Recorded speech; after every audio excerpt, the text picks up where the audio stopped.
Bien, mesdames et messieurs, bonjour à toutes et à tous. Je vous propose d'ouvrir cette commission permanente. Un certain nombre de nos collègues sont excusés.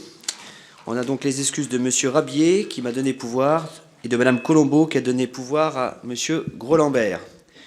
Je voudrais aussi saluer le retour parmi nous de mon premier vice-président Bernard Gendreau, en grande forme, vous verrez. Il va tout à l'heure prendre la main sur un certain nombre de dossiers. Une commission permanente avec, certes, peu de rapports aujourd'hui, mais de gros sujets. D'abord, des questions de mobilité. On évoquera le transfert des routes nationales. Une vraie cohérence pour nous. Cohérence d'abord sur la mobilité des Hauts-Marnais et puis surtout sur la sécurité routière. On a encore enregistré hier un accident de trop et un mort de plus sur les routes. Et donc il faut vraiment aujourd'hui qu'on s'engage sur cette question de la sécurité routière. Nous aurons également un mot pour l'agriculture. Vous connaissez notre attachement à l'agriculture. Vous connaissez également notre proximité avec la région qui nous permet, par le biais d'une convention, d'intervenir sur des questions agricoles. À cette occasion, je voudrais vous dire que j'entretiens tout récemment, puisqu'il est nouvellement élu président de notre région, de bonnes relations avec Franck Leroy. On s'est déjà rencontrés à 2 reprises. Et je voudrais d'ailleurs saluer 2 élus qui ont été confortés dans la gouvernance de Franck Leroy. Marie-Gabrielle Chevillon, qui est en charge de l'aménagement du territoire, c'est important pour nous. Et puis Étienne Marazi, qui a quitté les finances pour le développement économique. Une compétence qui viendra bien sûr en plus avec aujourd'hui les agglomérations et les communautés de communes que cette compétence. Et puis le GIP également, qui est un partenaire important en matière de développement économique. Donc vraiment, on compte sur ces 2 élus régionaux pour nous accompagner au quotidien dans nos missions au service des Hauts-Marnaises et des Hauts-Marnais. Ensuite, un mot bien sûr sur l'agriculture en plus, et vous le savez, le Salon international de l'agriculture qui va bientôt commencer. Dans 15 jours, nous y serons. On a réuni hier les producteurs, les éleveurs. Vous avez vu également qu'on avait souhaité la création d'une association qui va pouvoir accompagner tous ces agriculteurs, tous ces producteurs au salon. Donc je me réjouis que les choses s'organisent, évoluent dans le bon sens. Un mot également sur nos politiques en matière d'environnement. On aura cet après-midi à nouveau des dossiers d'accompagnement des communes sur l'eau, sur l'assainissement. Une opération qui fonctionne bien également, c'est l'accompagnement de tous ceux qui veulent replanter des arbres fruitiers. Voilà, c'est une politique dont on ne parle pas beaucoup, mais qui commence à être connue, et nous accompagnons pour certains à hauteur de 80%, pour d'autres à hauteur de 50%. Et c'est vraiment un enjeu important sur toutes ces questions qu'on évoquera aussi dans quelques semaines sur la question de l'eau, à l'occasion des assises de l'eau dans le département, organisées par la préfecture, mais également par le conseil départemental.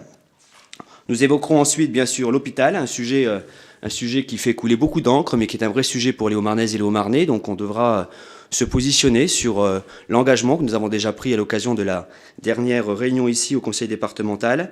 Et nous parlerons d'une façon un peu plus générale de la santé, parce que la santé, ce n'est pas que la question hospitalière, c'est également la médecine de ville, c'est tout ce qu'on met déjà en place, accompagner les étudiants, accueillir de nouveaux médecins dans le cadre de l'agence d'attractivité, c'est tout ce qu'on... Et puis bien sûr, c'est aussi les 2 cabinets médicaux ambulants que nous mettrons sur les routes de Haute-Marne d'ici la fin de l'année. Donc voilà, une vraie politique en matière de santé, ambitieuse, mais nous parlerons bien sûr plus précisément de notre engagement sur la question de l'hôpital sur le territoire centre et sud Haute-Marne. Enfin, nous parlerons de la flamme olympique, bien sûr, et puis nous parlerons enfin de tout notre engagement autour de la jeunesse, autour de l'intergénérationnel. J'étais cette semaine à Saint-Dizier, où on a inauguré 2 chantiers écoles sur la question de la filière nucléaire au lycée Blaise Pascal. C'est un beau projet qui a été accompagné par le GIP. C'est un projet qui va dans le sens de ce qu'on souhaite sur ce territoire CIGEO, et c'est vraiment un sujet d'avenir pour nos jeunes et pour la filière nucléaire d'une façon plus générale. Nous étions également avec Anne Leduc et Laurent Gouverneur à Rive-d'Hervoise, où on a un beau projet intergénérationnel, un projet qui est soutenu fortement par le département, j'allais dire même au-delà de ce qu'on aurait pu faire dans le cadre de nos règlements. Mais c'est ce que j'ai dit à Madame le maire lors de mon déplacement. Quand le projet est bon, le conseil départemental sait pousser les feux pour accompagner et faire bien sûr, pour concrétiser ce type de projet. Voilà les quelques sujets que je voulais évoquer avec vous. On va revenir bien sûr sur l'ensemble des 11 dossiers de cette commission permanente. Et est-ce qu'il y a des interventions préalables? Sinon, on attaque le premier. Oui, Madame Robert de Haut. Je vous remercie.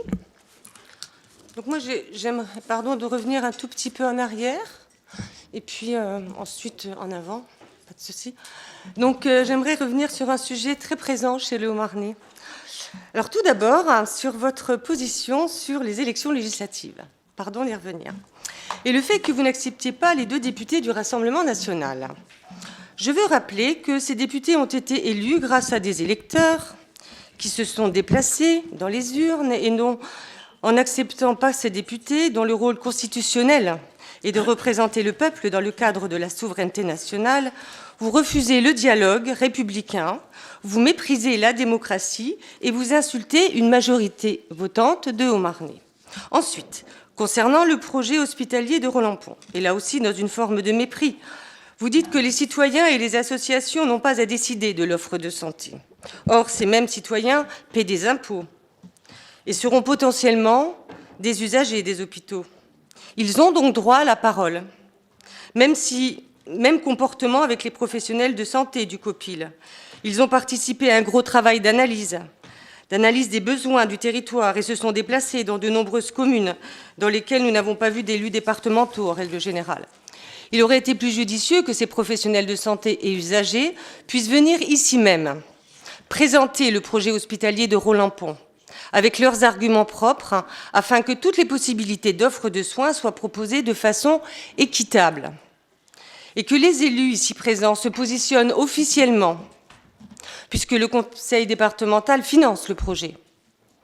Vous privez d'expression les citoyens et les professionnels de santé. Ce sont à nouveau des Haut-Marnais dont vous ne voulez pas entendre parler. Vous dites que ce sont les élus qui sont décisionnaires. Quand le maire de Doulincourt allait à la sortie des facultés pour recruter de futurs médecins, vous étiez le premier à dire que c'était aux médecins de s'occuper de ça. Là, ce sont les médecins que vous refusez d'écouter. Il semble donc qu'il y ait un léger bug dans votre raisonnement. Si les professionnels de santé, donc, ont été mis également de côté, et si ce sont les élus qui doivent décider, mais alors de quels élus s'agit-il? Sachant qu'une immense majorité des élus des territoires concernés sont pour le projet de Roland-Pont, vous ne vous basez que sur votre opinion personnelle et celle des élus des communes où les hôpitaux sont concernés. Force est de constater que cela fait peu d'élus et par rapport à la quasi-totalité des maires et la totalité des parlementaires, dont 2 sénateurs de votre bord politique, dont éventuellement, accessoirement, Bruno Sido, qui était assis à votre place il n'y a pas si longtemps. Donc ces gens-là étaient pour le projet hospitalier de Roland-Pont. Donc là encore, ce sont carrément les élus qui sont méprisés. Maintenant, concernant les 140 millions d'euros, et le fait que vous vous gargarisiez des appels avec le ministre, l'ARS travaille avec comme moteur central le budget et non le patient, on le sait. Alors bien sûr que l'État est très content que vous ayez choisi la solution la moins chère pour lui. Je pense à l'intervention de Paul Fournier lors de notre dernière commission, qui disait que le département frôle la gestion d'excellence. Je suis d'accord avec lui. Bonne gestion comptable, essentiellement due à la compétence des services du conseil départemental, mais certainement pas bon choix politique. Et là, c'est de votre responsabilité. Bon choix ni pour les Haut-Marnais, ni pour l'attractivité du territoire. Pour l'ARS, oui, par contre, vous marchez pour eux, avec une solution low cost. Avec l'augmentation des matières premières, les 140 millions d'euros ne serviront qu'à mettre des sparadraps, des rustines et des pansements sur des choix de structures de soins qui ont déjà fait preuve de leur inefficacité. Un hôpital neuf, géographiquement mieux positionné, aurait bien évidemment facilité le recrutement de nouveaux médecins et satisfait l'accès aux soins des usagers de l'ensemble du territoire. Concernant l'argent du département et du GIP qui va être engagé dans ces travaux, je pense que les habitants sont particulièrement déçus de voir que ces sommes n'iront pas vers l'hôpital qu'ils espéraient. Or, d'une certaine manière, c'est leur argent, car ce sont soit des impôts, soit l'argent du GIP qui aurait dû servir à des projets qui leur correspondent mieux. Je voulais donc souligner combien vous délaissez le point de vue des Haut-Marnais et vous poser une question. Y a-t-il encore quelques Haut-Marnais dont la vie vous intéresse? Ou comptez-vous continuer à vous enfermer dans votre tour d'ivoire, tout seul, comme le fait Emmanuel Macron, qui fait fi de l'opinion publique? Ici, vous demandez à l'Assemblée départementale d'engager financièrement une somme importante dans un projet